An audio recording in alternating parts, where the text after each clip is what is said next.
Welcome to Profiles in Eccentricity, a show about weirdos. With your hosts, John Fahey, Aaron Peter, and Matt Brousseau.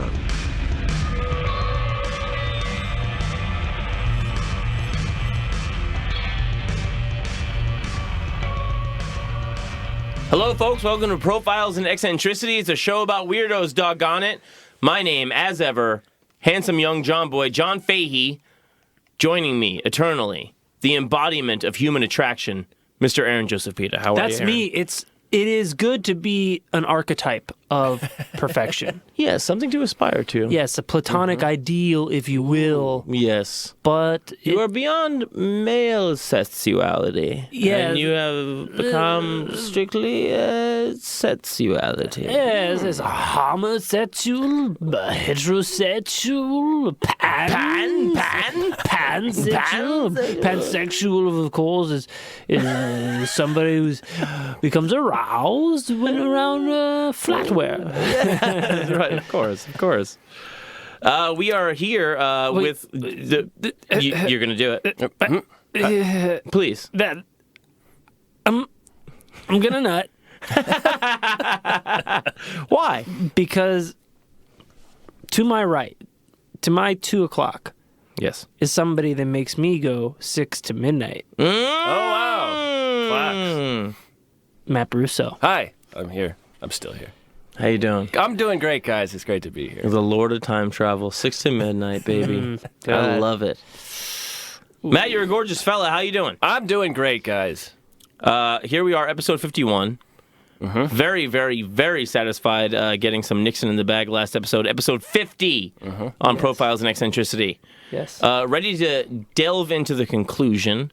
I kind of going to be a lot looser because to me it was very important to tell the early story of Nixon because I don't feel like it's very well known. What we know of Nixon is a lot of the president era and all of his various corruption things and Various stuff like that. corruptions, yes. And I don't really want to get into that too much because it's been exhaustively done. So I'm going to be far looser and really talk more about the impact and the nuances of his odd behavior and try to basically suss out like where it comes from and everything. Let's unpack his eccentricities. Yes. Yeah.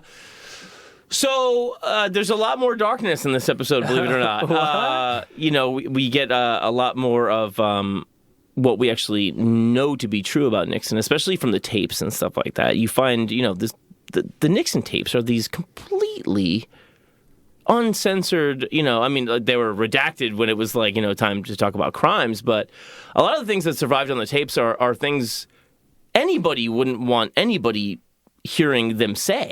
There's racist, horrible shit. But I was saying to Matt earlier today, even when he unpacks that kind of shit, there's just this sheer ignorance about it. Nixon really comes from this old, old-timey, pick yourself up from the bootstraps. He was, raised very poor, like we talked about in episode 1. And he really believes, in this kind of Western, English-descended way of white men ruling things, He didn't like seeing women in any kind of job role at all, He said something one time, he's like, I don't want to wake up next to a female pipe fitter. What the fuck do you care? You know what I mean? What do you care if she's fitting pipes? Yeah, I mean, hell, I'd love to wake up next to a chick who knew her way around pipes. What, you don't want to not fit the pipe, right? No, you got to fit the pipe. It's got to fit. It's got. If it doesn't fit, you must acquit. yeah, you must quit this relationship.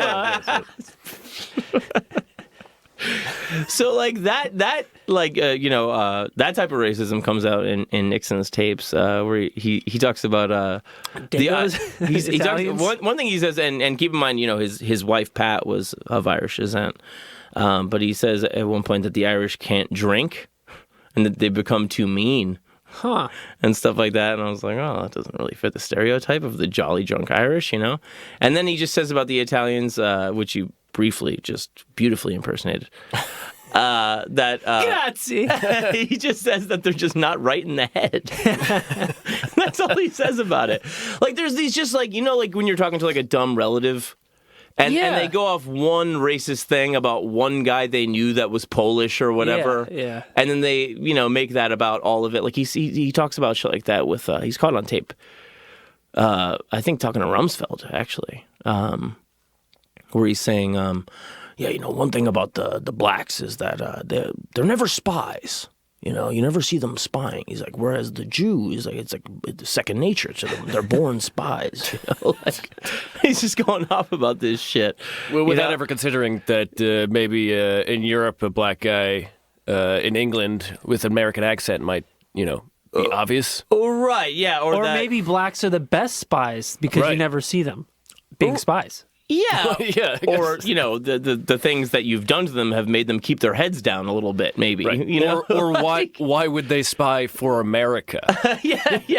There's no winning team for them to spy for, really. It's just every war that African Americans ever served in the U.S., they came back and got treated like shit every time. Yeah. From Buffalo Soldiers all the way to World War II up to this point. It was just like, I fought for my country, came back, and I couldn't. To Vietnam, to last week in Alabama, the guy who got shot. So this week, of course, we lost George H.W. Bush, a man whose career was actually really solely based on Nixon. George H.W. Bush lost a run for the Senate, and Nixon saw a promise in him and made him the ambassador to the UN. And then later on during the Watergate times, George H.W. Bush was the head of the RNC, Republican National Committee. And then he went on to be head of the CIA. Right. So, but this is really a career that, Nixon, even though he saw this guy that was, Ivy League, blah, blah, blah, not of his thing, he just saw drive and a lot of ambition, and he just believed in the guy, and Nixon would surround himself with all these other kind of Ivy League, aristocratic type people that, weren't really his thing, but he still believed in this kind of thing of the old white guy way of doing things is still the best way. Like I was saying to Matt earlier, his poverty still didn't really open him up to, thinking maybe these old white guys don't really have it right. It seemed like he was kind of doing that thing where, he was shutting the doors behind him. He was now I've joined the elite, and now I just support them. And there's no more room. Yeah, I did it. Why can't they? Yes. Do you think George H.W. Bush ever saw the irony in being fighting World War II against the weapons that his grandfather sold to the Germans? I bet he did. I bet when he was on that raft, he probably thought about it a lot. Yeah, George H.W. Bush was shot down. Yeah. And the rest of his mates were eaten. What? Did you know that? No. They got eaten. Huh. By, I think, other people. Wow. That's a hell of a... Can we look that up on Reddit? Or so? Can we... No. Yeah, I'm going to start that rumor. We're going to say it's fact. Yeah, I think everyone else got eated. He probably pushed him out of the raft. Yeah, fuck them. Yeah. He's like, I went to Yale. We did this all the time. Do you think Nixon would have been pissed if he knew that George H.W. Bush killed his old buddy JFK? I don't know. He would largely blame it on LBJ. Matt, can we play that clip? Sure. This is Nixon, the historian, after his days in office. Story one time that George Christian, shortly thereafterwards, George Christian was Johnson's press secretary, you perhaps remember him, and became press secretary for Governor Connolly, who was our head of Democrats for Nixon. We were meeting in the Oval Office, and I saw the morning news report, and I just happened casually to mention to George, I says, well, I bet you that President Johnson is going to be real pleased when he finds that now they're calling me the #1 bomber. And George Christian said, oh, don't be too sure. He said, LBJ, he never likes to be #2. So Nixon in this clip is grinning ear to ear when he delivers the line, LBJ never likes to be #2, because he knows he's obviously saying that LBJ orchestrated the assassination of JFK to become president. And he's relishing it on camera. And he's saying it intentionally on camera, like, he totally knows what he's doing. Yeah. It's completely insane that he would do that, but this is what a psycho this guy is. Like, joking about a president's assassination. His friend. Yeah. His friend, as we talked about in the last episode, him and JFK were good friends, and after the assassination of JFK, he wrote that very heartfelt letter to Jackie, and then he had these words Matt's going to play here in a minute. Immediately following the assassination, he was just caught on the street. Mr. Nixon, do you have a statement that you'd care to make on your arrival now? I made a statement yesterday for the television and newspapers, which I will not repeat now. Good call. I will only say that I came to Washington for the first time in 1947 as a first-term congressman along with President Kennedy. And through the years, I was privileged to know him not only as a congressman and as a senator, and later as president, but while I and he were political opponents, we were personal friends. And I come here today with my wife to join with thousands of others, and through the medium of television and newspapers and radio, millions throughout the world, to pay tribute to a gallant warrior. So basically, he handles it pretty well in the wake of JFK. After JFK won the election, there was the widespread belief, and probably truth, that the vote was thrown in Texas and Illinois by LBJ's people in Texas, and the Chicago Democratic machine in Illinois. And it was 0.2% he lost by, and he really could have contested it, but he really did believe it would throw the country's standing into doubt at a time of the Cold War, sure, and it would be bad for the country. So there's this thing with Nixon where he really does do what he thinks is right for the country at times like those, And he goes back to California. He writes this book called Six Crises, talking about, his public political life and the various big kind of decision points, as George W. Bush would say. I love that George W. Bush named his book Decision Points. Like there wasn't some other phrase. These were my decision points. What the fuck? You know what I mean? As president, I was forced to face several decision points. No kidding. You fucking jerk. His dad's dead. I shouldn't make fun of him. No, you can. Fuck him. He's a war criminal. Yeah, the dad's a war criminal. They were both. And so was his. Yeah. So in Six The Crises, audacity of hope. Decision points. In Six Crises, he talked about the Alger Hiss spy case that he was pivotally involved with, Eisenhower's heart attack, and maintaining the administration as vice president, the funding scandal that led to the Checkers speech, where he talked about how poor he was and a good Republican cloth coat for his wife and all that shit. We had a couple of dinners. Look at this dog. So now he's lost to JFK. And so he's encouraged to run against Pat Brown here in California for the governorship. Is that Jerry Brown's dad? I feel like that probably is. Yeah, I believe it is. Yes. His dad was good. And it's basically just clouded by suspicion that it's sort of like Hillary running for the Senate of New York, that it's just a stepping stone to a more, prominent political thing. And it seems like it really was. The whole, Republican establishment is behind him. They want him to stay, in the lead of national politics. So they're behind him. And he loses by like 5 points. It's kind of it's viewed as like the end of his career. Right. Howard K. Smith on ABC does a program on his political obituary, right? On Richard Nixon's political obituary. Wow. And they trot out Alger Hiss. And they interview him, and he's talking about what a scumbag Nixon is. And this, again, results in the public totally sympathizing with Nixon. Like, there's this thing where Nixon keeps getting beaten down, and the public feels sorry for him. And then he's able to start fighting back. Like, he's always kind of Rocky. He's an opposition guy. He's like the underdog, and he's really safe in that role again and again throughout his entire career. And then it seems, like that he's fairly finished. He goes on a little trip to Europe with his family in 1963. That's when JFK called him and was like, "Hey, I heard you were here. I'm doing the Ich bin ein Berliner speech. I thought I'd say hello." And he said during the 62 election, which he lost, that he wouldn't run in 64.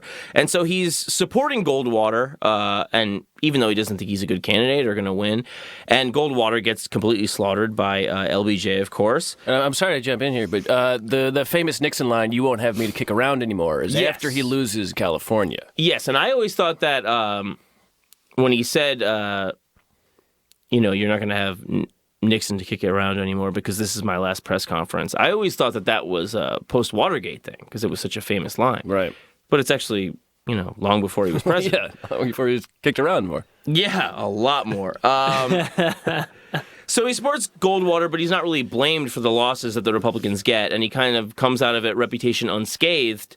And then that helps when LBJ is in power and the midterms are there again in 66, and he helps the Republicans campaign and get a lot more seats, right? They kind of gain a lot more ground.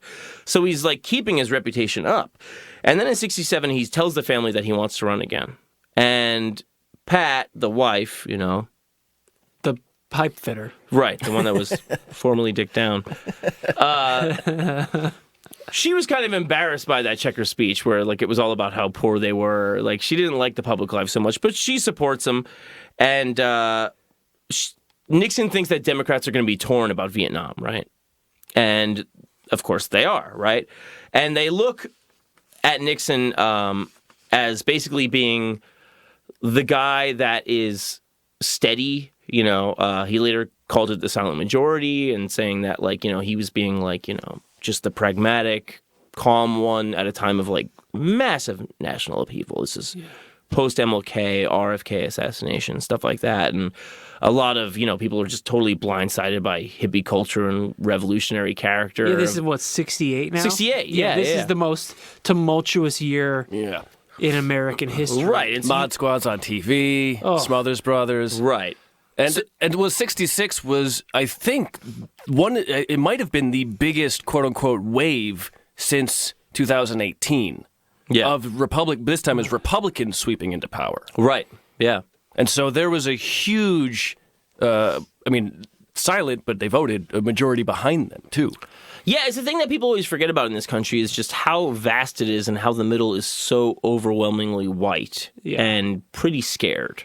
Of basically what they see happening on the coast. So they do want, like, a steady hand. So it always what kind of they think they see. Right. What they see is a steady hand, of course, but, like, it is something that, like, you need to, like, always be aware of. Like, these people, like, they don't go away. There's still just this massive amount of kind of, not super informed white people in the center of the country that have so much voting power, and Nixon was speaking directly to them. And at the same time, he was also taking up the Southern strategy, which was being like, all the Democrats are now pro-civil rights, so all the old Dixiecrats that were racist are to be picked up. Yeah. Right? And also, George Wallace was in that election. Do you know how many fucking electoral votes he got? Like 60. Oh, my gosh. Yeah. Nixon got 300. A total abject segregationist got 60 electoral votes. Jesus. Which means Nixon wasn't far enough right. I mean, he did run on kind of a centrist thing, and he had passed civil rights legislation before, like under Eisenhower and stuff like that. Mainly at Nixon's, bequest, being like, you need to do this. And so he was, he went to work after he won, getting his VP Spiro Agnew to which he picked as a Southern guy to help pick up Southern votes. And then he was like, listen, we're integrating these schools now. You got to take care of it. And Spiro Agnew was like, I don't give a fuck about this. Like, I'm a fucking asshole myself. Yeah. And have you read my name? Yeah.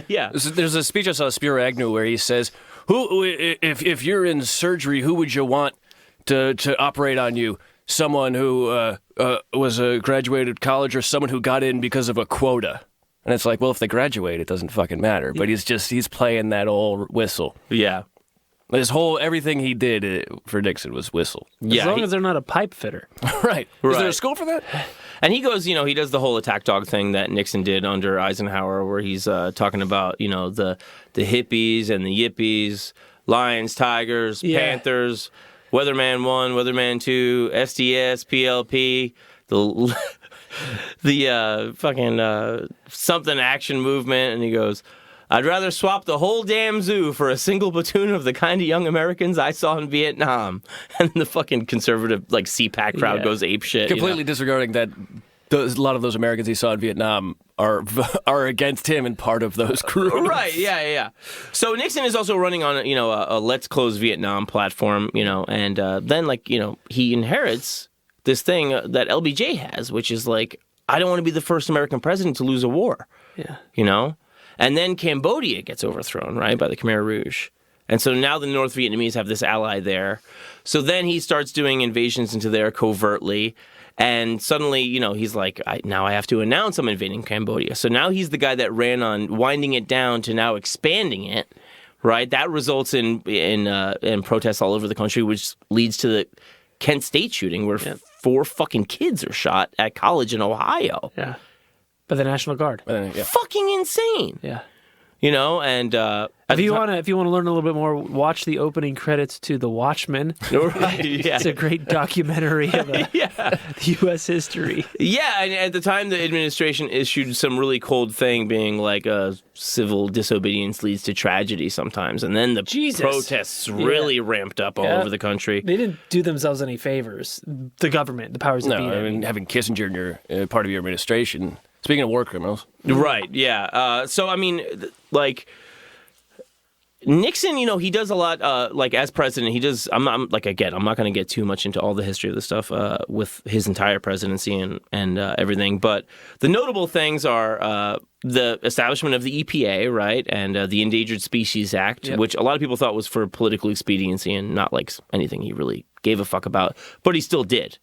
And, even when he was tackling inflation and stuff like that, which was a result of the war in Vietnam, he was still willing to use bureaucracy in a way that later Republicans like Reagan and shit like that wouldn't have been about. He was still a very government man, He was still very center on that point. Because then later, as Reagan got into power, it was government is the problem. Yeah, it's scary. Watch out. Says the man. How do I know? I'm in it. Yeah. Right. Yeah. I've been in it for the last 20, 30 years. Yeah. Yeah, which is the same thing Trump did about corruption in politics. He's like, how do I know? I'm the one that pays them. Yeah. And I will continue. And it's like, so why should we elect you? You're part of the problem. But people were like, what if we just elect better people? Right. Maybe government isn't the problem. But, like I said in the previous episode, Nixon had gone to Indochina and he had looked at the Chinese and stuff. Yeah, he looked at Chinese. And he had seen basically that this was the future of global manufacturing was in these countries. It's you can't ignore just 1 billion of the world's people. Yeah. So he starts these covert negotiations with opening up dialogue with the Chinese, and they're doing it covertly too. And then when that comes out and it's made public, it blindsides the world. Yeah. Nobody saw this coming, especially the Soviets. And now the Soviets are worried about this new partnership, and that helps Nixon lead them to this kind of basically what people would kind of deride as a containment strategy, but it leads to the first, nuke reduction treaties, anti-ballistic missile treaties, all that was happening under Nixon, mainly because he opened up shit with China, and China and Russia weren't getting along, so they were like, oh, we're gonna lose to this new partnership of 2 megapowers. So it was brilliant. Nixon was really on point with international stuff. Yeah. It was really a gift to him that had come from all of his previous experience. But at home, there was really not too much to talk about. It was mainly him, campaigning and kind of sewing up divisiveness, but then, not doing anything that was super spectacular on a domestic front. He was really doing so much internationally. And part of that is, his, like I told you about, he got, protested in Latin America when he toured through there. When Allende was in Chile, Nixon was like, I don't like this fucking socialist guy at all. This guy's a fucking communist. This guy's got to go. And they were big supporters of Pinochet. Oh. And Pinochet was totally in love with Milton Friedman and the Chicago School of Free Market Economics and all those guys. You know, Reagan was walking around with Milton Friedman's book under his arm when he was campaigning years later. And so, like, and now also to speak about George H.W. Bush, when George H.W. Bush was overseeing, you know, the fall of communism, Nixon's now in retirement, right? And he's like, George H.W. Bush is way too weak on this. Like, you got to get in there. Like, you got to not just, like, watch it dissolve and see what happens. You got to decide what's going to be. And, like, he kind of... Fill the gap. Yeah, and he kind of, like, makes his point known to the Bush administration. And then they started doing shit, and they started getting involved in horrible ways, which was installing more free market bullshit, which ultimately ended up fucking up Russia really bad. Oh, you just, like, 8 guys took over the entire economy? Yeah. Right, which then led to Vladimir Putin.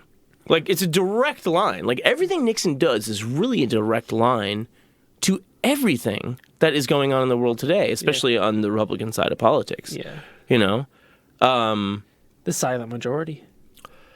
I mean, you know, Roger Stone, who was the first person that ran Trump in '88, was like a 20-something-year-old in the Nixon administration, has a tattoo of Richard Nixon between his shoulder blades on his back. Yeah. Immaculately illustrated. It's like a Steve-O, but it's Nixon. It's a beautiful Nixon portrait. It's absolutely gorgeous. And the whole thing was, you know, it was like when Nixon had to resign over Watergate, he knew it was for the good of the country. But all of his progeny, you know, the Cheneys and the Rumsfelds and the Roger Stones and George H.W. Bush and everybody else that came after were basically kind of told or taught by the Nixon administration, we're doing it for the right reasons, so anything goes. Right. You know? Like, before Watergate happened, Nixon was telling, like, Haldeman and all those same guys a year before to break into the Brookings Institute to get dirt on LBJ, you know, to like, you know, blackmail him with. Oh, shit. So it was created, like, a total culture of corruption. But meanwhile, like, LBJ had shit on Nixon and never used it. Yeah. Like the Vietnam phone call. Right. Do you want to, because you've talked to me a lot about this. And but Aaron, you're familiar with the, so like the Nixon campaign in '68, they have a secret phone call with the head of the North Vietnamese. Yes. Right after LBJ has made a tentative treaty with them.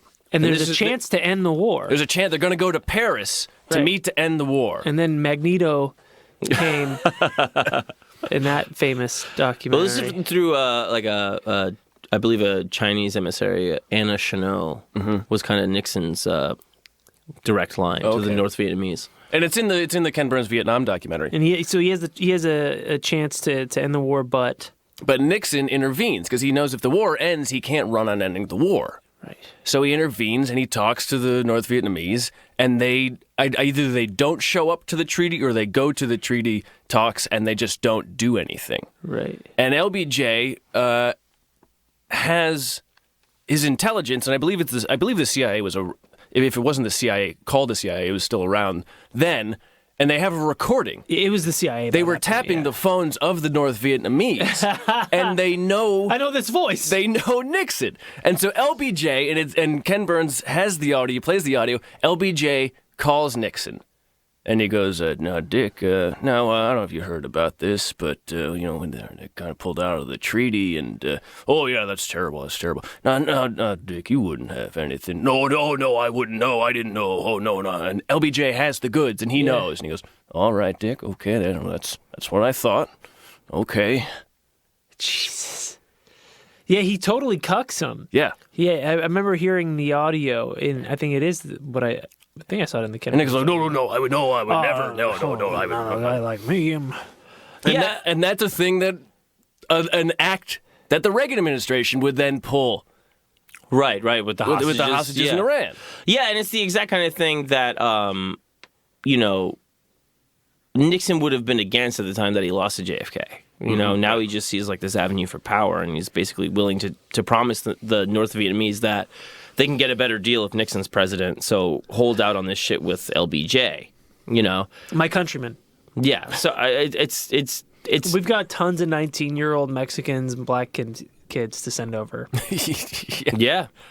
It's really just so telling of how bad he wanted power, But I feel like he always felt like he had to have these fights and win them, But like he was always better as the underdog, as the fighter, because then once he attains power, he completely unravels. Right. And he just perceives everybody else as another struggle, as another enemy. Everybody's the enemy. Now you're at the top. He's seeing right? Nixon's everywhere. Yeah. He says in the Frost interviews, he's like they stuck the sword in and they twisted it with relish, when they saw me going down over Watergate.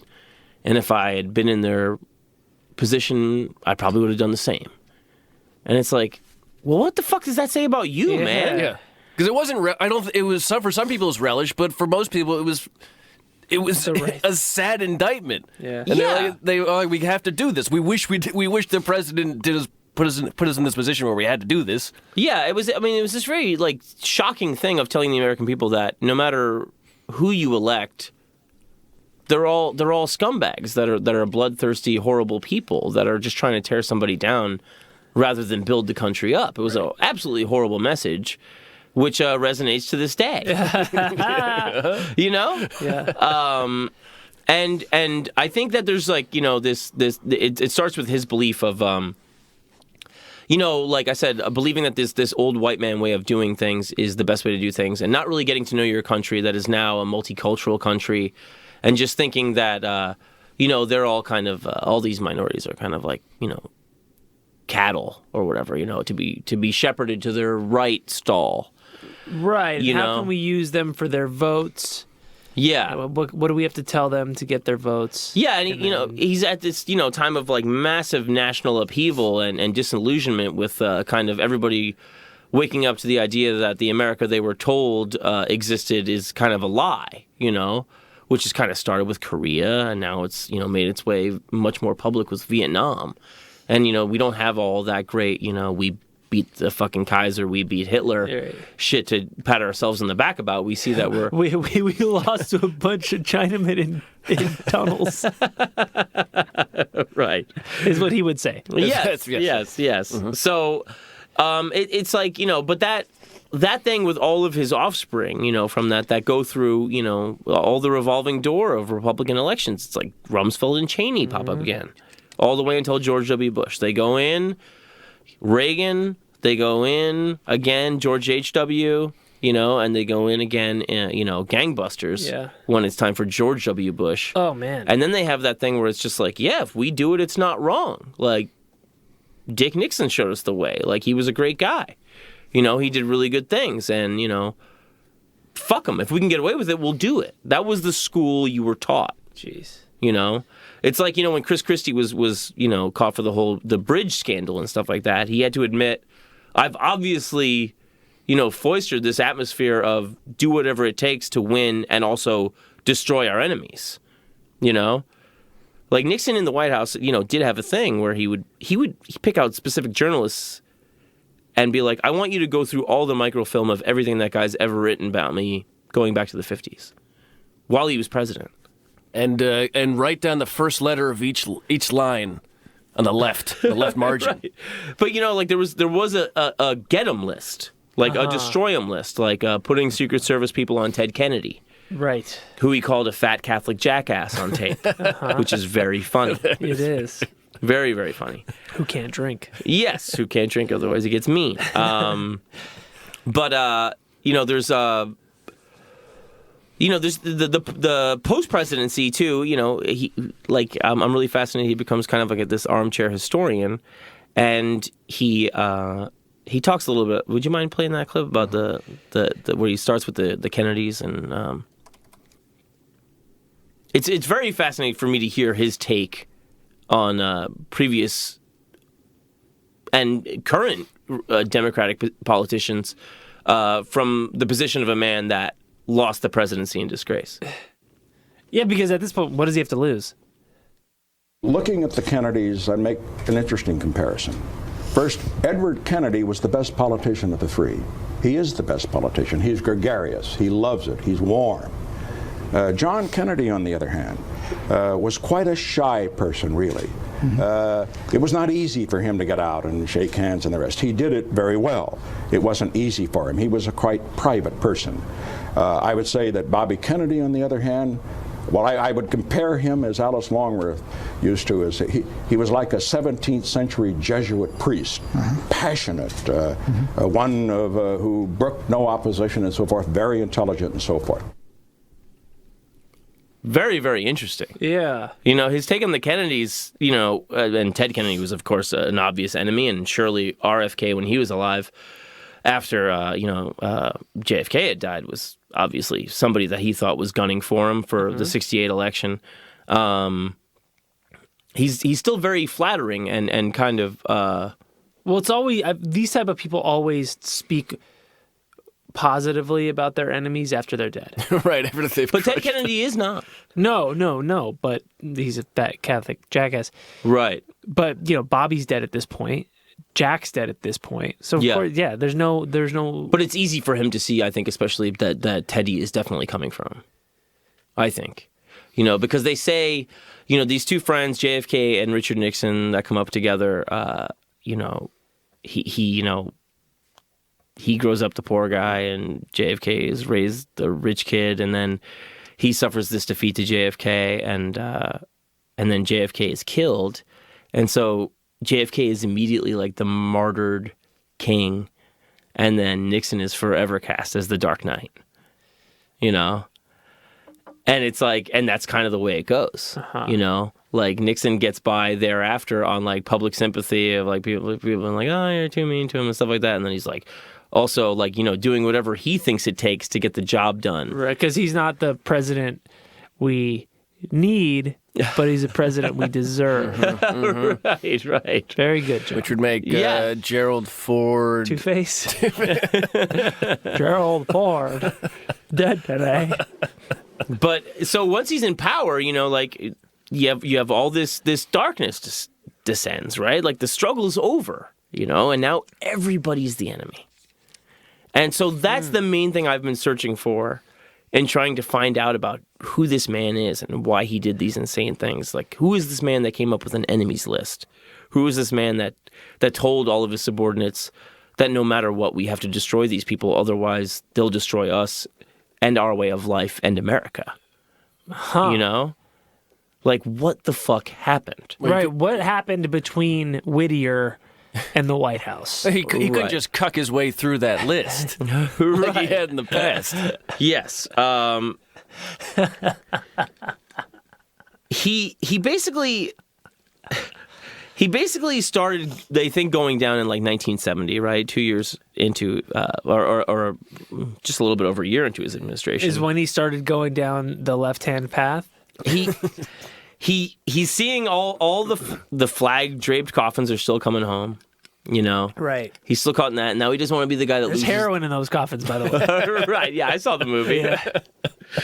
He did, and like he's going through the same exact things that I've seen in LBJ things, where he's just like, as soon as I do this, Ho Chi Minh is gonna shove 1,000 fucking troops up my ass, and like he's just like, I don't want to lose, and then he gets more and more involved, and eventually it's his diplomacy with China and Russia that helps him disengage from Vietnam, because it seems like he's going straight to the source of communism. Yes, domino theory, going to the first domino. Right. And, but before that, he also employed what I think is one of the most insane things ever, which is the madman theory, which was him propagating the idea to the South Vietnamese and various other people that would get word back to the communists that he was so beside himself over Cambodia joining North Vietnam in the struggle that he might be crazy enough to nuke them. Right. And he told his chief of staff, Haldeman, he was like, I call it the madman theory. And I just want these people to think I'm so at the end of my rope that I would just do anything to stop communism. And, of course, it was an extremely dangerous thing that he should never have done, But the generals were telling him to, as well. Right. But this is part of the thing Nixon, I think, was kind of a maniac for risk in like a gambler way. He would create all of these problems for himself to kind of like, throw shit up in the air because he was hooked on like, it being a victory or a massive loss, which is why he keeps facing these massive self-created crises throughout his entire life and then crawling back from them and then gambling again and destroying himself again and again. But for 3 days, unbeknownst to the American public, he was running border raids on the Soviet Union. No shit. Acting like he was ready to nuke at any time. Yeah, in 1969. When you say border raids, you mean like... The border of the Soviet Union. Like in boots Russia. on the ground? Or No, air raids. Air raids. Yeah. Yeah, and it was testing the water. And that was something that was later taken by Trump. Trump was a big fan of that theory in his approach to the North Koreans. But again, it's got the same thing of like, you don't know how it's going to end. You have no idea. It's a high risk, high reward maneuver. Right. Of the highest risk. Yes. For a moderate reward. Yeah. Otherwise, we'll just keep doing the same thing we've been doing. Right. But in the meantime, we might get a complete collapse of comedy. Did he think that was going to happen? Who, Nixon? Yeah. Like, what did he think was going to happen? Like, they would just fork over all the nukes to us? Like, what? No, I mean, we already signed that treaty with them, and other countries were wanting to build nukes too, and it was just an idea, and that was an idea for him. But also, it's like you can't be an underdog unless you keep throwing yourself in impossible situations and losing. Right. Yeah, and some people like to be a loser. It's a comfort zone for them, or not just a loser, but some people also thrive in panic situations. You ever meet those people that they seem at home when everything's going to shit? Yeah, for sure. That's almost, their calm. They do better when everything's crazy around them. Yeah, that's very much him. But it's like he's also along the way, building more and more grudges and more names, that he doesn't want. Like when he goes to China, and it's a big, kind of public relations, victory for him. He's just bringing like television journalists because it's also a way at getting back at all the print journalists he hate that have talked all this shit about him, which is very Trumpy, of course. Yeah. He has this huge problem with the press in general, when he's falling apart. He says at one point, we can have peace, we can have prosperity, we can have all the blacks screwing the whites, and still not get credit from the liberal establishment. All the black, because that's all we want. That's all we want is all the blacks screwing the whites. Yep. I mean, I'm okay with that. That's a positive step. Blacks.com. Blacks.com. Probably a throwback to Pat's dating days. I could be getting cucked by the whole UCLA defensive line. And so he would go around, caught on the taping system he installed in a paranoid Fuhrer in the White House, muttering. Paranoid Fuhrer. That should be his name. He would say the press is the enemy. Trump again. Yeah. Just be saying the press is the enemy. And he would just kind of do these things where he was kind of like talking to himself, like there was very, very dark times. Like Gerald Ford, it was VP, it would be like, he said, this is a man that had serious demons. He would just keep creating these crises for himself. Totally self-destructing all the time, making it worse and worse. And it seemed like he always wanted to burn it all down so he could start again. Rip it up and start again, dude. Yeah. And so that's what leads him to Watergate and trying to cover it up. Yeah. And eventually, my favorite thing about, the thing was the Saturday Night Massacre, where he fired the Attorney General and the Deputy Attorney General about the tapes. Yeah. When they first went after the tapes to find out about the Watergate stuff, they were like, okay, we'll give over the tapes, but only this specific senator, can be the one to review them. And it was a guy that had a famous hearing problem. And the tapes were like redacted too. They had a bunch of his secretary accidentally left her foot on and erased. Yeah, but I mean, what What a gimmick to try to get over on people. Yeah. Like, we'll let you have them now, but it can only go to Dave. But that's Dave from the Civil War. What? He's got one of those big ear horns. Yeah, like, I mean, just completely pathetic shit, you know. And, you know, his guys, Ehrlichman and Haldeman, all the guys with all the Nazi-sounding names, they all had to go down. And Nixon, he'd be very emotional about it, you know, because, you know, I sure love those Nazi guys. these guys, you know, he just felt like good guys on both sides. Good soldiers. But he had that idea that, you know, Dick Cheney has about Scooter Libby when Scooter Libby is not getting the pardon from Bush. And Cheney, again, coming from the Nixon establishment. Scooter Libby is the one that outed the CIA agent Valerie Plame while she was an active CIA agent. She could have killed her. Because they didn't like an editorial her husband wrote. Yeah. And so Scooter Libby... Hello. Yeah. That's just one thing from that administration. Yeah, that's just one. One small... And it is treasonous. Yeah. And I hate spooks. Right. I hate the CIA. I've always said that about you. Hate spies. Yeah. Also, love spies, love the CIA. I haven't made up my mind. Who's to say? Who's to say? They've done horrible things in South America, but also I love spy movies. Right. But that's just one thing. A treasonous outing of a covert operative. That's one page of the book. Yeah. Decision point number 1. But also, I was kind of baffled at the time. I'm like, how is that going to discredit this guy? His wife is a CIA agent? Oh, what, does he have like a better grasp on what's going on? Exactly. Like, what are you talking about? Oh, no, it was just to inflict pain. It was truly vindictive. Yeah. Yeah, so... Not strategic. Right, exactly. And that was the kind of thing that was born out of the Nixon administration, was just getting back at, you know, who fucks you over, and also anybody that stands by you, you need to lay your life on the line for. So when Cheney was going to George W. Bush at the end of his administration saying, you need to pardon my chief of staff, Scooter Libby, and George W. Bush was like, no, I'm not going to do that. Cheney turned on George W. Bush for the first time ever, people say.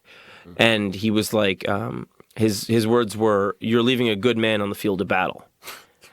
And that is definitely a mindset that was born about by all the people that were willing to do dirt in the Nixon administration. That is totally where that came from, you know? And it's like, that's just one of the things that, you know, you see like Nixon's shadow cast over.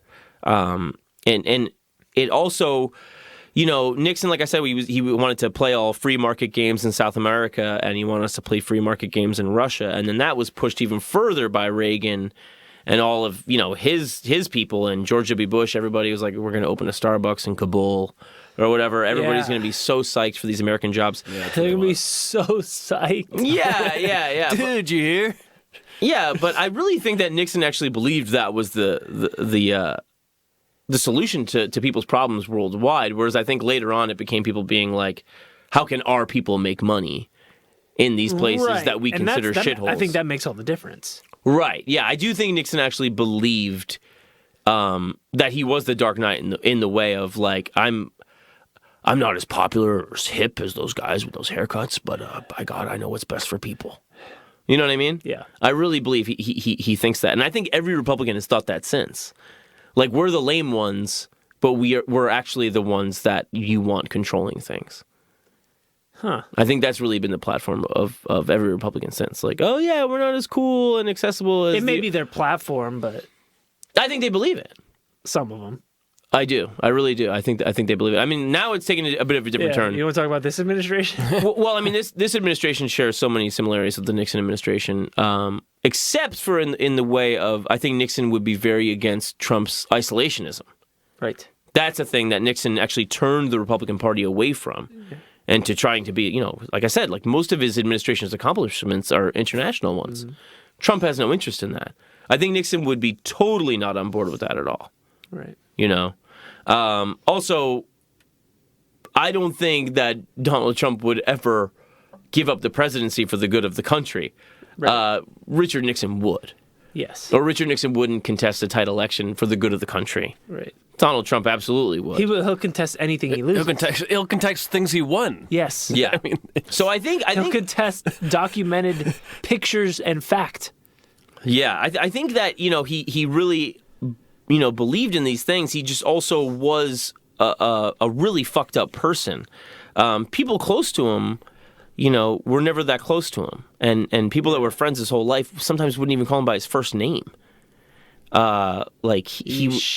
He would really call him Millhouse, Tricky Dick, Tricky Dick. I mean, what? I don't know what. I have no idea what they call him, Mr. President, or I have no idea. Well, believe me, if I was president, I'd make you fuckers call me Mr. President. yeah, I can see that. And at the end, it was like, he was interviewed and he was asked, a lot of Americans feel like they still don't know you after you've had this long public life, and he was like, I'd say that's true, and they don't need to know. He was just like, I've got a lot of secrets. He's just a super private guy, but he was like, a lot of people think undone by his willingness to be open with other people and also to open himself up to greatness. He wasn't really willing to push something like LBJ would do with the Greater Society or FDR would do with the New Deal. Right. It was always just about I need to hold on to what's mine and not lose. You know what I'm saying? That's poor kid mentality. Yeah. Yeah. It was very short, and it's short-sighted too. Yeah, it is. Because if you wanted to stay in power, well, empower the masses. Yeah. Whether that's through the economy or rights or what, Yeah. Roger Ailes was kind of his television advisor. Of Fox? Then. Yes. Roger Ailes of Fox News, yeah. He started with Nixon. And he said about Nixon he had no personal ability to get control. He was to live in a drama, in a Western, Nixon against the world. Somebody else said he needed to tempt self-destruction. He courted controversy intentionally. The thrill was in those few breathtaking moments when the dice were in the air. Yep. Makes perfect sense. And it's like that thing they say about, gamblers are actually addicted to losing. Yeah. It's like that's really where the payoff is because, you have a whole reason to play again. Mm-hmm. Right. And when you lose a lot, you get really good at starting over. Yeah. And then you kind of get addicted to beginning things again because that's what you're best at. Yeah.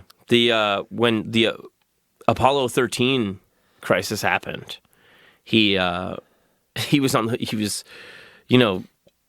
basically ready for these astronauts to turn up dead and ready for it to be a huge crisis. And when they got back, they all had like a victory drink. And by 3 p.m., Nixon was hammered and snoring. I thought you were going to say snorting coke. If only. He was all chopped up. Man, paranoia then. Yeah, it was just like one thing after another is all about him being addicted to adrenaline and this fear of this vast fall for him or the country or both together. Yeah. Remember, this is a guy who would wake up and go polish fucking rutabagas. Right. And then do all of his classwork. Yeah. Do all the extracurricular shit. Yeah. And then he's just got the highest job in the country. And he's totally beside himself with insanity.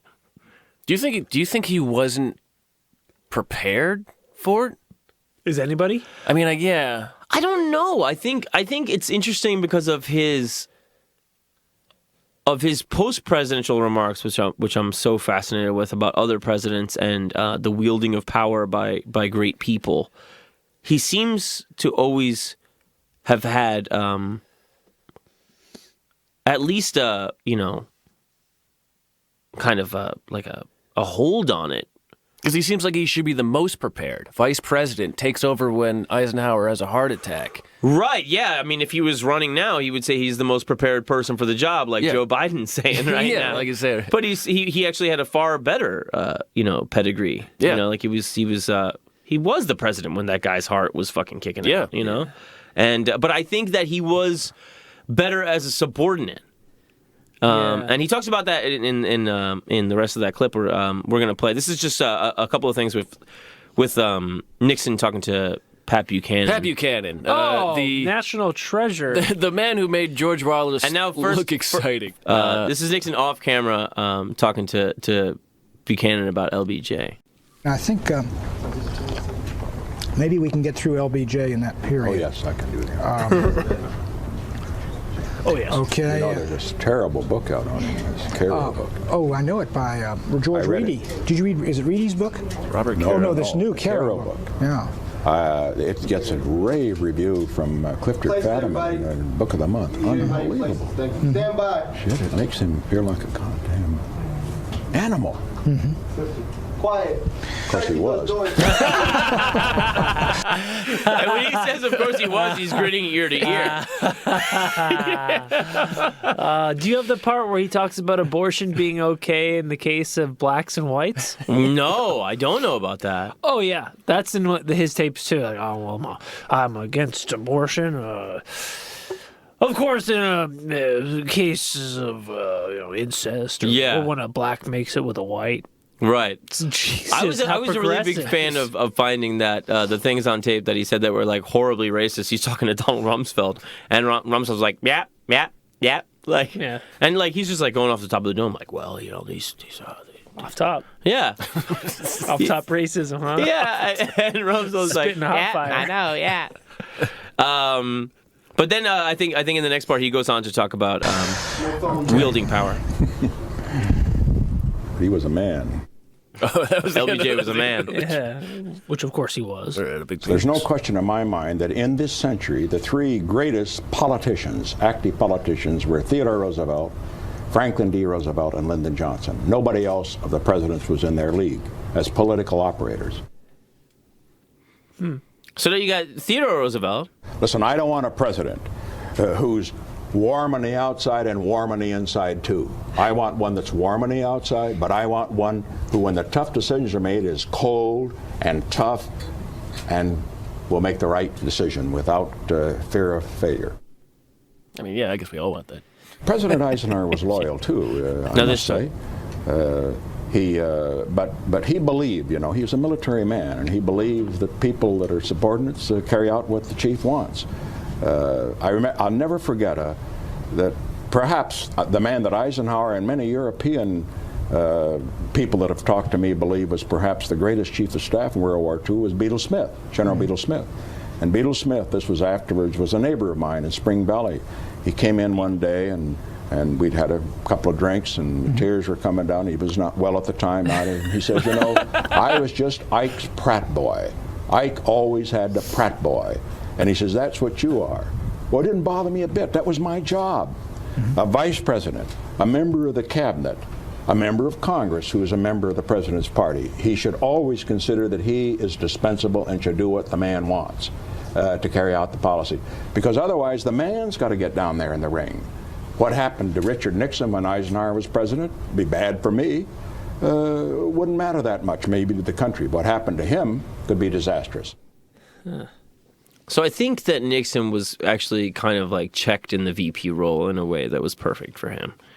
It was still, kind of like a bit of a battle and a struggle, but he wasn't the ultimate like responsible person. Right.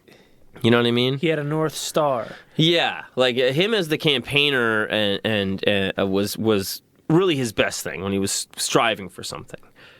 But otherwise, I would say his second best would be being somebody's second. Yeah. Like it was he couldn't let it all fall down on him. It was somebody else's thing, but he could enthusiastically like implement, Eisenhower's agenda. He'd probably take more risk.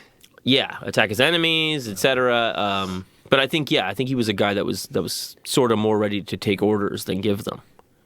Yeah, he's too busy craving power to know how to use it. Right. If I've got it, what do I crave? Right. Right. Exactly. I'm like a dog chasing a car. Right. I don't even know what I do when I get it. Yeah. Except totally now he's got the fucking car, and all he's fucking doing is thinking, well, he's humping the gas tank. Now all I can do is fucking destroy like my perceived enemies that I don't even really know if they are. Right. To the point that I got my guys breaking in and creating a catastrophe that's going to lead to my undoing. Right. Like the paranoia about the other being so pervasive that it totally drowns you. It's completely insane. It makes sense, though. Yeah. It's crazy, but when you understand, I'm saying that we do, but when one does understand the man or the psychology, that he has, it makes sense. Yeah, I think he just always kind of was anticipating doom in some way. Yeah. You know? But then, he exits the presidency and, that was probably, after a month, a total relief for him. He probably felt amazing because, once again, he gambled, he lost. I'm the underdog. And now he just has to build his legacy back up through interviews. And that's what he does. In his post-presidency thing. And, he kind of... he would still be treated like royalty by the Chinese. He was the one that started it. George H.W. Bush, that just passed away, was lauded by the Chinese too, because after the Tiananmen Square massacre, he still kind of sent private messages of being like, "Hey, we don't want to fuck up this relationship. Like, I condemn what you did, but also I don't care." There's a billion of you. Yeah, you're too important to lose as an ally. But the Chinese, they didn't forget that in their response to President Bush's death. And they also, when Nixon would come again and visit after the presidency, they would treat him like he was the president. And so, it took a little while, but people started seeking his advice. I mean, Hillary Clinton was on the staff of the campaign to impeach Nixon, and then years later, Clinton would be commonly seeking his advice while in the White House. Wait, Bill or Hillary? Bill. Oh. Bill would commonly seek his advice in the White House. He became this elder statesman in the 90s, and, Newsweek ran a thing being like, he's back, he kind of attained all this shit after, he went broke and everything. Like, Congress had to decide how much it was to pay for his transition to civilianhood, and I think they gave him like $200,000, and we're like, get the fuck out of here. No shit. Did he not get Secret Service detail for the rest of his life? No, he did, but I mean, he didn't get a presidential pension or anything like that. I don't know about that. He wasn't given $250,000 speeches to Goldman Sachs. I mean, I know he had to go start writing memoirs very fast, and then also it led to the Frost Nixon interviews because he was getting $600,000 for those interviews in the 70s, so it was a ton of fucking money, Beats dusting off turnips. So that was the thing. Building houses. But he got the same kind of post-presidential thing, doing speaking tours and stuff like that. So he kind of like made some money. Well, there's also something appealing from a media perspective about the disgraced president. Sure. In that, other than the ratings or whatever, other than the obvious, but like, all right, here's a guy who's got nothing to lose. Yeah. He can say whatever he wants. It's, this is your drug addict gay uncle. Yeah. He just spouts off. What are people going to do? Yeah. And he must know if he says something bad about this person, he would know because he's a bad person. Exactly. And he's like Charlie Sheen. Yeah, fucking smoke 8-gram rocks at bang hookers. Some are guys. I don't care. I got AIDS. Tiger blood. Fuck it. Right. Yeah. Like, yeah. More. And like, I mean, think about all the pageantry the Republican National Committee would be doing in the years afterward that he was still alive, where it's like, do we bring him out? Do we trot out Tricky Dick? Let's maybe not remind them of that. Like, think about how often that would happen. Right. Where it's like, he's there, but you don't want to be reminded of him at certain times. It'd be very, very kind of demoralizing. Just to be like, oh yeah, I was vice president, I was president, fucking ended the war in Vietnam and opened up relations with China, and they don't want to act like I was a great Republican. It'd be fucking mind blowing. Yeah. But so he leaves the White House, and the recorded quote from his wife Pat was, she said something like, I think like on the helicopter out of there, like, it's so sad. It's just so sad. Probably wishes she was back in Whittier getting railed by all those black fellas.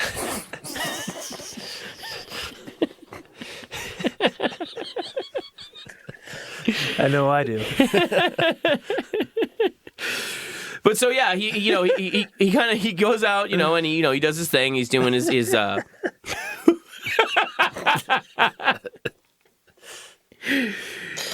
He gets pardoned by Ford. Of course. And They say it definitely cost Ford the election thereafter. It was like the main thing, and Ted Kennedy was fucking drunk, rabidly against it. But in later years, he was like, Ford did the right thing for the country. He was like it was the right thing to do. Yeah, we tend to say that a lot. I feel like I know. When is the one time where we get to go, that was the wrong decision for the country? I know. And I don't know. Well, I don't know. I mean, like, should Lincoln have let the South secede? No. But maybe. No. He did the right thing for the country. He actually he did. But see, that's different than acquiescing. He fought for the country as opposed to acquiescing. I understand, but perhaps there is something. Maybe, and this is playing devil's advocate. Maybe you cannot. Maybe you have to preserve the public's faith in their institutions, even when the institutions don't deserve it. Yeah, but we didn't immediately after that. Reagan came in and flipped that on its head and completely took away the idea of the institution being good. Oh yeah, so government is the solution to the problem. It is the problem. The scariest thing is when the government says, "I'm here to help," which is an insane thought. By the way, I'm here to help. What? Yeah. And so that happens. Oh, it's for the best of the country. Maybe if you prosecuted the president for illegal activity, you wouldn't have Iran-Contra. Yeah. That's the thing, is that the escalation, you'd be like, look what happened to Tricky Dick. Yeah. He fucking goes away. Do you want that to happen to you? He gets a house in fucking California, he writes his memoirs, he's a millionaire. Right. And now everybody respects him. George H.W. Bush lies his way into the Gulf War. What does his son do? Same thing. Right. It does. Yeah, it does perpetuate. Well, it's a free pass. Yeah. No matter what you do, you can get away with it. Yeah. I agree with you, but I just wanted to make a bad point. You son of a... Yeah, I'm trying to see things from multiple perspectives here, but give people the benefit of the doubt, even though I know. Well, I'm interested. I'm interested in it from the perspective of Ted Kennedy, who would be around for all that shit, and obviously a Washington insider, and probably knowing, his name was on the list of people to get, whatever that means, destroy. And his head's a big target. Yeah, big fat head. So for him to turn around, knowing he was on the list of people to destroy, and him saying it still was the right thing to do for the country, I guess I wish I heard more of his reasoning why. Right. It's always some emotional thing. Do you think? Yeah, it's always an emotional thing. I don't want to be too hard on them. Like, there's Obama not prosecuting people from the Bush administration. Right. Oh, because it's for the best of our country. Well, it turns out it wasn't. Right. Turns out prosecuting them would have... You have to set the tone. You have to say, we don't torture, so I'm going to prosecute the people who torture. Yeah. Right. Well, you know what? I think it's... They're in, like Carlin said, it's one big club and you're not in it. And as soon as you get in it... Yeah, what are you going to do? You're going to fucking start... I'm not going to fuck the club up. You're going to bust out a knife in the club? You're in the nice club. Right. You don't want to start stabbing people at the country club. You're in a country club. Yeah, but I think Ted Kennedy was in it long enough to have some kind of perspective. Or was he in it too long? Yeah, they killed his fucking brothers. I don't know. I mean, I think if anybody would have some interesting perspective on it, it would be him, I think. And they shot down JFK Jr. in that plane. They shot the tire out from Kennedy, so he crashed on that bridge. Yeah, that was tragic. It's all tragic. So, I mean... It's late. It's late here at the Profile Studio, ladies and gentlemen. Nixon is... It's 12:25 in the a.m. He loses his wife in 1993 of emphysema, lung cancer. Oh, did she smoke or did he? And I don't think he smoked. I never saw him smoke. You couldn't hear it on the tapes. Asbestos. Yeah, probably. He was completely distraught, just totally destroyed. He was really, really in love with this woman. Yeah. He suffered a severe stroke on April 18th, 1994, while preparing to eat dinner. I think I remember that. New Jersey. And his last word to his housekeeper were help. No, that's so Nixon. Help. And presumably she helped him. Well, she didn't. He died. The last words he heard was no. Yeah, last heard words. Yeah. Is that it? His last words were help. The last words he heard was no. They said that after he died, New York Times, he'd been equaled only by Franklin Roosevelt in being 5 times nominated on a major party ticket, and quoting Nixon's 1962 farewell speech, wrote, quote, Nixon's jowly, beard-shadowed face, the ski jump nose and the widow's peak, the arms upstretched in the V sign, had been so often pictured and caricatured, his presence had become such a familiar one in the land. He had been so often in the heat of controversy that it was hard to realize the nation really would not have Nixon to kick around anymore. Huh. Do you have the Hunter S. Thompson obituary? Oh, he was a crook? His headline, he was a crook. Wonderful. Just eviscerating, devastating takedown of the man after his death by Hunter S. Thompson. Hunter S. Thompson also, oh man, I don't think it was about Nixon. I think it was about, it was probably about somebody else. But it was in Fear and Loathing on the Campaign Trail. Mm-hmm. And I think he talked about... I think that was 78. 74 maybe? It might have been somebody else, but he was talking about... there are rumors that... God, it wasn't Nixon, but it was somebody else. There are rumors that he was doing a West African drug, Ibogaine. It's... Oh, that... Yes, yeah, well, maybe... Yeah, I forget who the fuck that was about. Yeah. It wasn't Goldwater. But he was saying, like, I've done that. And he was like... How do you? And somebody asked him, "How do you know they're rumors?" He's like, "Because I started them."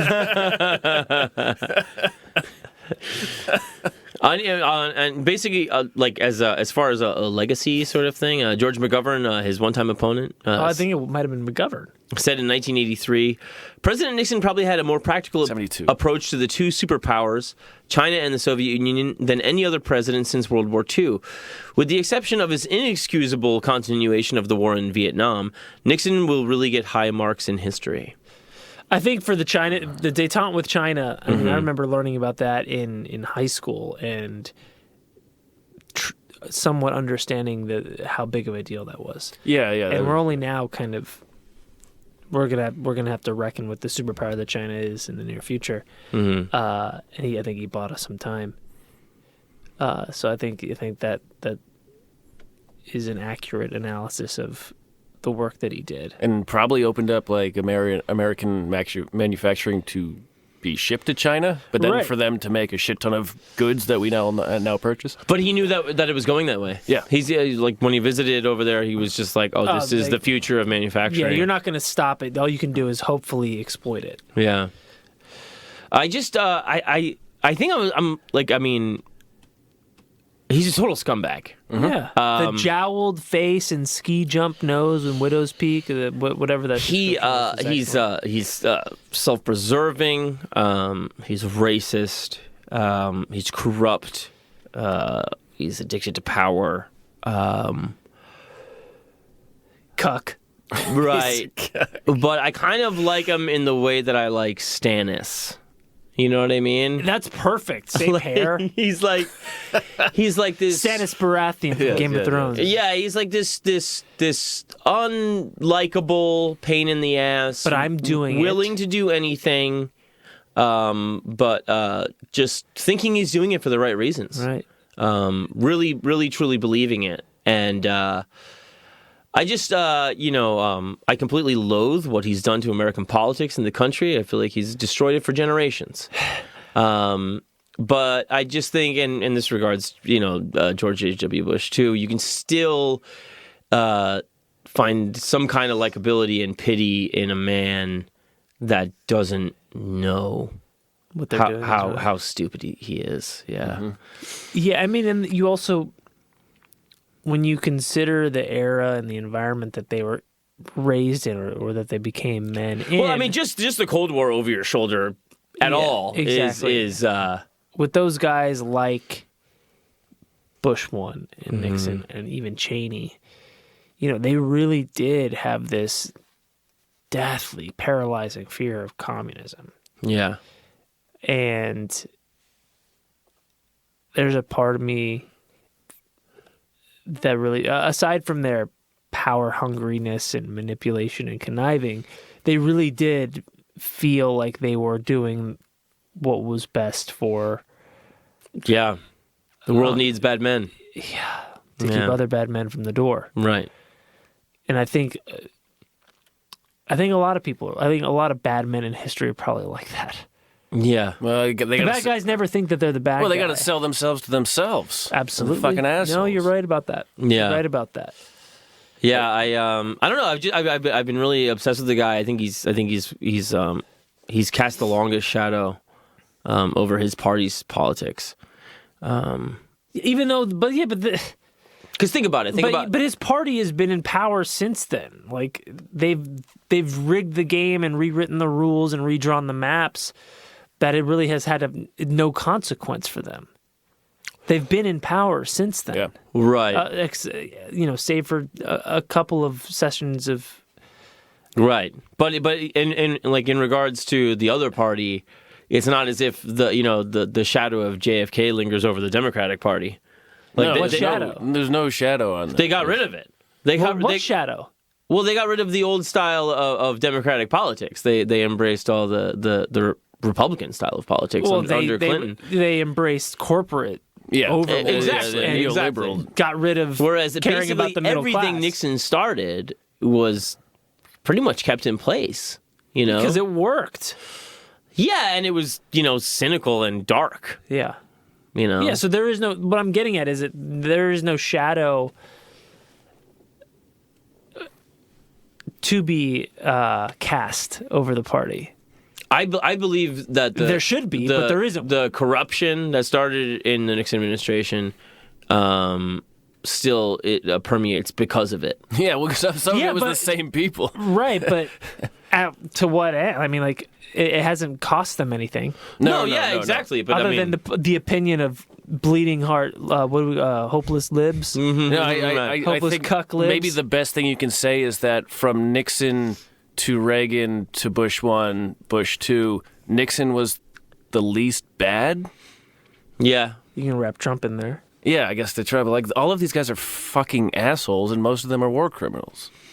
Yeah, well, I mean, Nixon would be with the bombings in Cambodia. Yeah. Yeah. So I mean, it really all starts there. It's like every president secret has been a war criminal. As in essence. Yeah. I mean, but the secretive nature, the nature of corruption, the nature of doing whatever it takes, as long as you say it's for the right thing. Then the nature of if we do it, it's not wrong because we have power. I believe that all really starts there. It doesn't start with Eisenhower.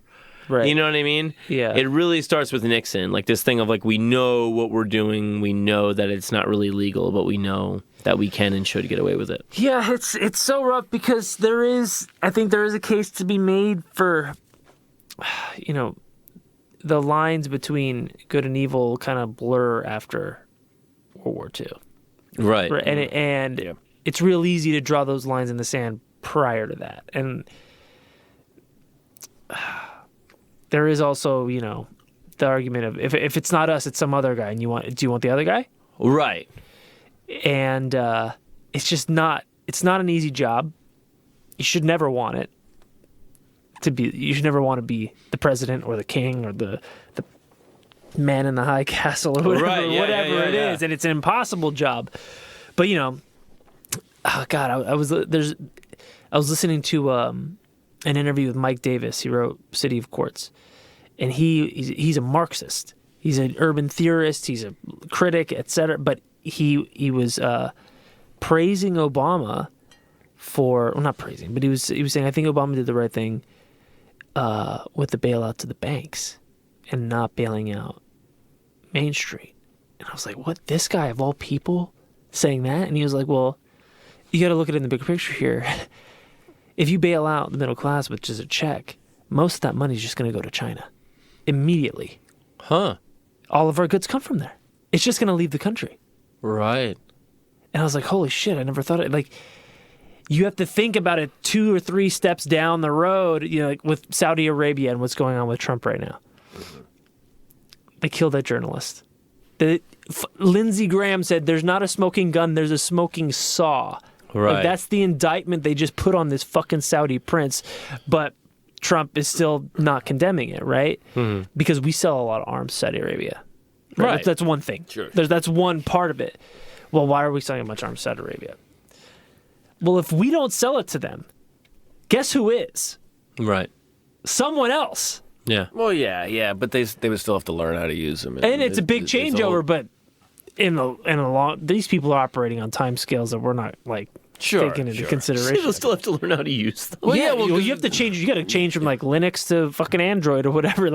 When you switch from American arms to Russian arms, then there's ammunition change. And everything changes. He's not being facetious. It is a big deal to change over armament infrastructure. Yeah.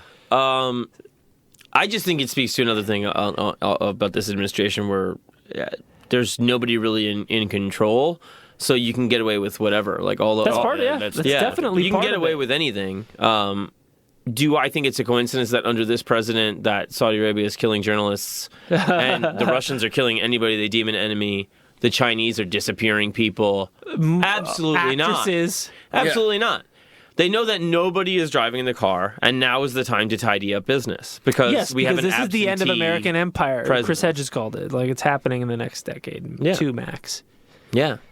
Part of it is because... And also, how are you going to get the next president to shore up respect again after that? You know what I mean? I don't know. Is it... His name's going to be Beto or something? Yeah. Beto or Bernie? Yeah. How about Alfo? You feel me? Alpo? Hey, Alfo. Who's Alfo? Alf? Alf, yeah. I would vote at this Our point. president needs cats. Well, gentlemen, that is the tale of Richard Milhouse Nixon. Yeah. Very, very nice. Ski jump nose and bejowled face. Yeah. Brilliant. I tell you about the thing where he was being introduced to that dinner and he was... The guy goes, you either like him or you don't. And Nixon cracked up. He thought it was the funniest thing in the world. Great. That really sums it up. Yeah. It's just a guy with a really poignantly tragic, self-destructive tale. Yeah. Pulls himself all the way up from the bootstraps and still a loser.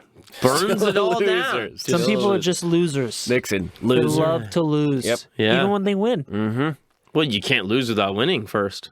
You got to have something to lose. Yeah. Right, exactly. And what's bigger than losing King of the World? Saying goodnight to you, Aaron. That's bigger than that. Hey, you'll never lose me. I love you, everybody. My name is John Fahey. I'm Aaron Pita. Matt Brousseau. Good night, everybody.